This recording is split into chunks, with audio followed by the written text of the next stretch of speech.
Dear children, in India's history, social and religious reforms occupy a very important place. Today, we shall discuss about the social and religious reforms that took place in India in 18th and 19th centuries.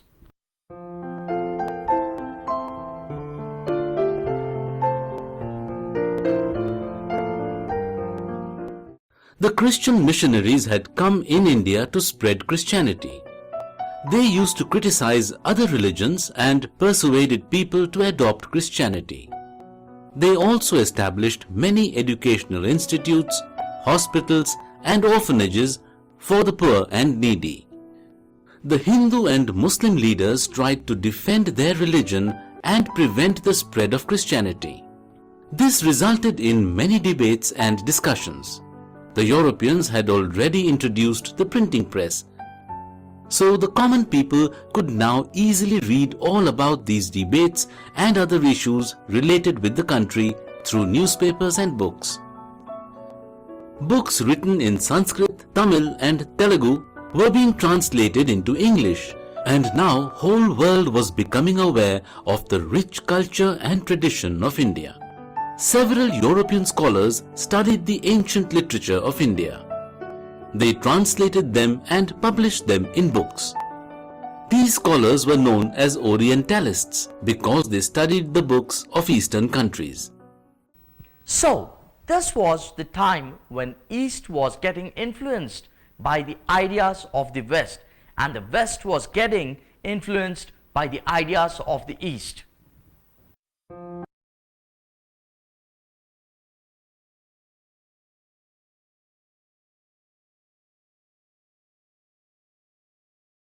Samaj was founded by Raja Ram Mohan Roy. Raja Ram Mohan Roy was born in 1772 in West Bengal. He was a great scholar of Sanskrit, Persian and English language and also knew more than a dozen languages. He is regarded as the father of modern India. He had studied the philosophies of several religions and believed that God is one. That is what every religion says. He published his ideas in various books and magazines so that he could reach out to more people. The movement was started on 20th August 1828 by Raja Ram Mohan Roy.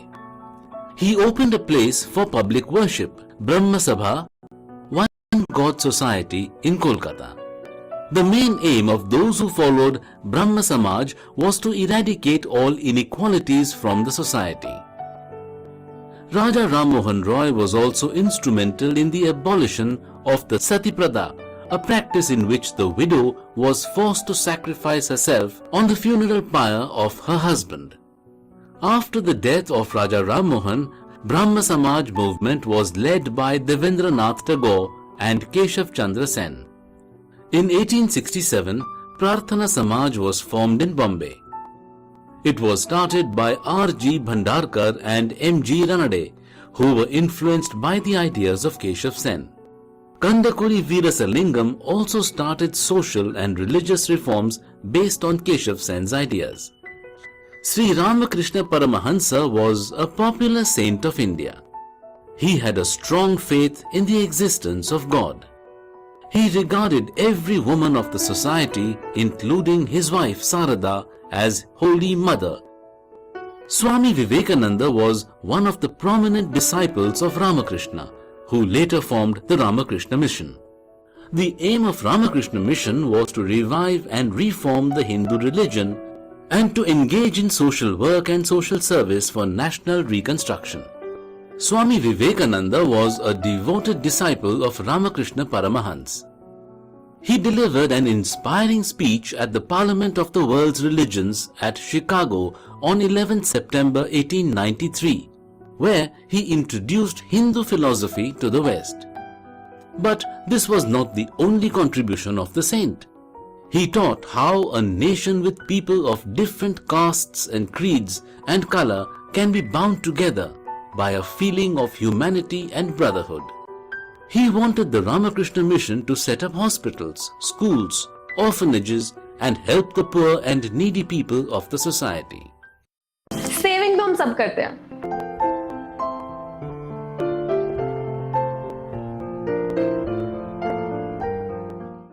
Dayanand Saraswati was a reformer and believed in pragmatism.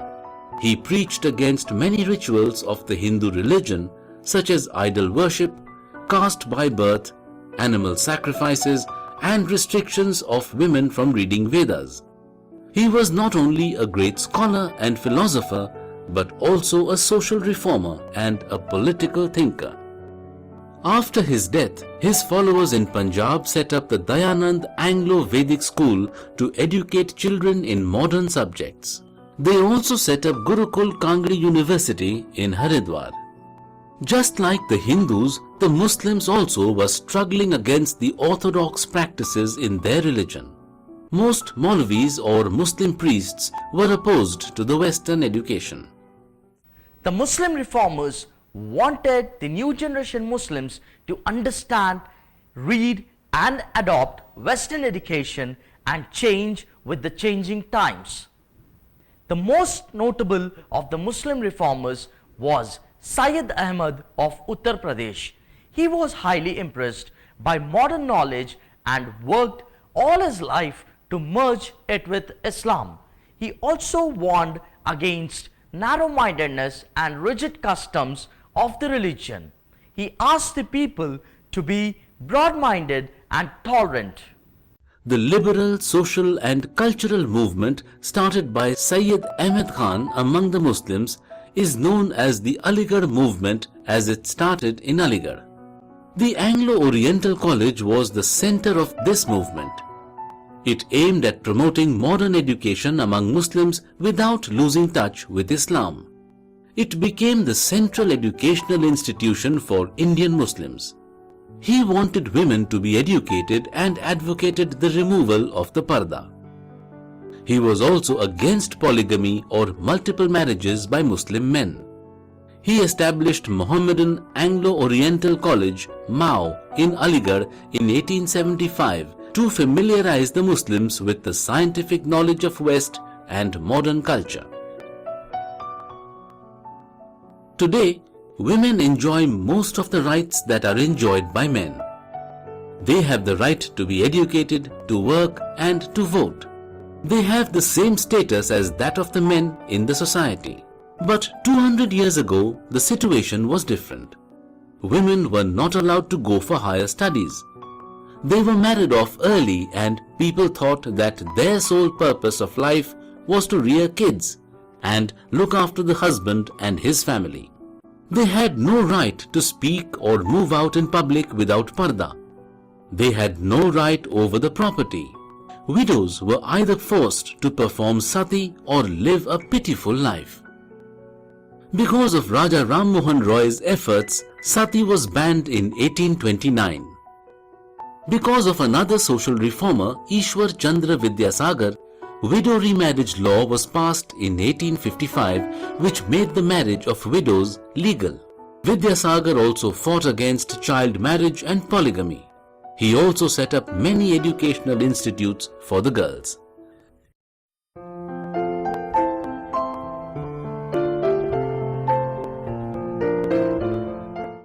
Dear children, the leaders of southern India were also trying their best to bring in the new age of social and religious reforms. Kandukuri Veerasalingam was a renowned scholar and a talented intellectual who stood strongly for several social causes like widow remarriages and abolition of child marriages in Andhra Pradesh. He fought for women's equal rights and strongly opposed casteism and superstitions prevalent in the society. For his great and noble contributions, he was also known as Gadya Tikana amongst the people. Children, only men were not working for the social and religious reforms. There were some bold and brave women also who stood for the rights of women and brought about the desired change in the society.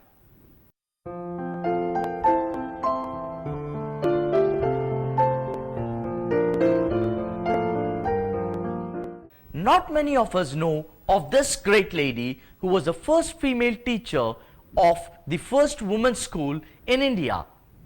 Savitribai Phule championed the cause of education of women.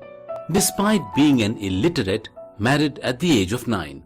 Savitribai Phule found a mentor and a supporter in the form of her husband Jyotirao Phule. She also worked towards the upliftment of women by eradication of untouchability and by giving them the best means to fight for themselves, education. After the death of her husband, she became the head of Satya Shodhak Samaj and worked for social welfare of the people in her area till her last breath. Pandita Ramabai, 23rd April 1858 to 5th April 1922, was an Indian social reformer, a champion for women's rights and education. She was a great Sanskrit scholar. She was also known as Pandita Ramabai Saraswati in recognition of her learning. In 1889, Ramabai established the Mukti Mission in Pune, a refuge for young widows deserted by their families. Ramabai also started Sharada Mission for the education and vocational training for the poor and needy women.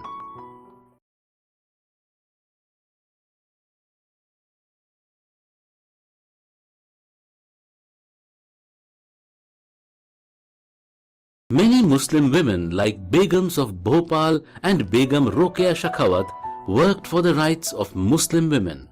They opened schools and encouraged the Muslim girls to get educated and speak for their rights. As a result of the efforts of these ladies, several schools and colleges for girls were opened and they went on to become doctors and teachers. Children, you are very well aware of the rigid caste system that existed in India. The people of higher caste like Brahmins did not mix up with the people of the lower castes like Shudras. People of lower castes were treated badly. They were not allowed to enter the houses, not allowed to get education, draw water from the wells and even go inside the temples. This system changed under the British rule when the Christian missionaries came and opened up schools where everyone was given admission, irrespective of the caste, creed and color. Jyotiba Phule was an important social reformer of the 19th century India. He bravely fought against the casteism in India. He revolted against the domination of the Brahmins and advocated the rights of peasants and other low caste people. He believed that education of the women and lower caste people was the only solution to combat the social evils. Therefore, in 1848, he, along with his wife, started a school for the girls. In 1873, Jyotiba Phule formed the Satya Shodhak Samaj to liberate the people of lower castes from the suppression of the Brahmins. 6 నెలల నుండి మీ YouTube channel కూడా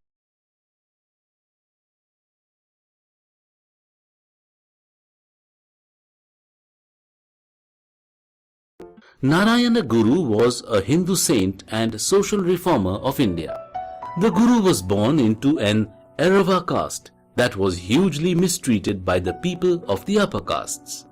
He led reform movements in Kerala, revolted against casteism and worked on propagating new values in his own caste also. He believed that there is only one caste, one religion and one God for all. Bhagya Reddy Verma was a great social reformer. He was also known as the father of Dalit movement in Andhra Pradesh. Bhagya Reddy Verma founded around 26 schools in and around Hyderabad for Dalits. In 1906, he started Jagan Mita Mandali to educate Dalits. He also launched a movement against Devadasi Prada and forced the Nizam to declare it a crime. Leaders like Mahatma Gandhi encouraged the women and people from the backward section of the society to come forward and participate in movements like Satyagrihas, non-cooperation movements, snit untouchability campaigns and salt Satyagrihas. Taking part in such movement led to a tremendous increase in the confidence level of the women and brought them into the mainstream of Indian public life.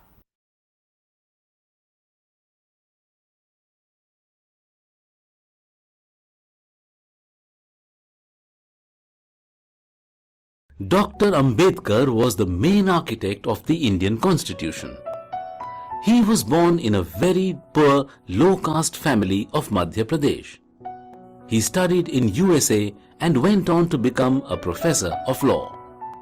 Dr. Ambedkar practiced at the Mumbai High Court, and he was the main inspiration behind the inclusion of special laws for the development of scheduled caste people. Dr. Ambedkar was the Law Minister of India from 1947 to 1951. He raised his voice against the social evils like untouchability and caste restrictions. He took part in the Satyagraha of untouchables at Nasik in 1930 and forced the authorities concerned to open the doors of temple to them. Dr. Ambedkar was savior of the untouchables and fighter for social justice. People affectionately called him Baba Sahib. He was posthumously awarded Bharat Ratna in the year 1990. Hope you all have understood about religious and social reforms of our country. Goodbye and take care.